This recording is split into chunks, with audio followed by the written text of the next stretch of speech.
نعبدو صلی اللہ رسول الکریم اما بعد فاعوذ باللہ من الشیطان الرجیم بسم اللہ الرحمن الرحیم۔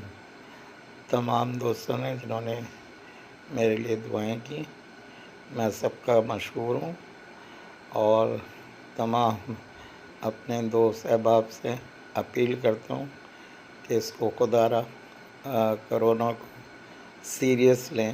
ہم بھی یہی سوچتے تھے آج سے 8-10 دن پہلے کہ کچھ بھی نہیں ہے، شاید سندھ حکومت اس میں کوئی اپنا کردار ادا کر رہی ہے، لیکن دوستو تقریباً 10 سے 12 دن کا میرا اپنا ذاتی ایکسپیرینس ہے جو کہ کافی تکلیف دہ ہے۔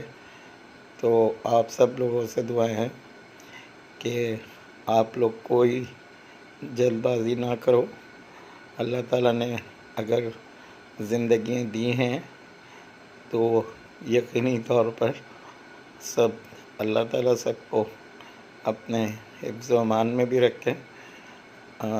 مراد علی شاہ صاحب، سعید صاحب، ناصر صاحب، سارے لوگ بہت کام کر رہے ہیں، اور یقیناً میں ایز اے چشمدید گواہ آپ کو کہہ رہا ہوں کہ آپ کوشش کریں کہ آرام سے اپنے اپنے گھروں میں بہت احتیاط کے ساتھ اپنے بچوں کے ساتھ رہیں تاکہ تکلیف دہ عوامل سے بچ سکیں۔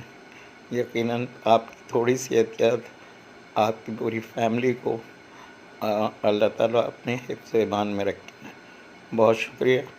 جلد بازی کوئی دوست نہ کرے کہ وہ اسکول کھلوانے کے لیے یا تیزی سے آفسز کھلوانے کے لیے جو بات ہو رہی ہیں تو اس پہ پوری SOPs کے ساتھ عمل کریں۔ دور سے دیکھنے میں کوئی چیز ایسی نہیں لگ رہی، لیکن قریب سے جب آدمی گزر کے ان چیزوں سے آتا ہے تو میں آپ کو اپنا ایکسپیرینس شیئر کر رہا ہوں۔ یقیناً کوئی اس میں سیاست نہیں ہے، کوئی وہ نہیں ہے۔ تمام دوستوں نے بڑی دعائیں کی، ان سب کا بہت شکر گزار ہوں۔ بہت شکریہ۔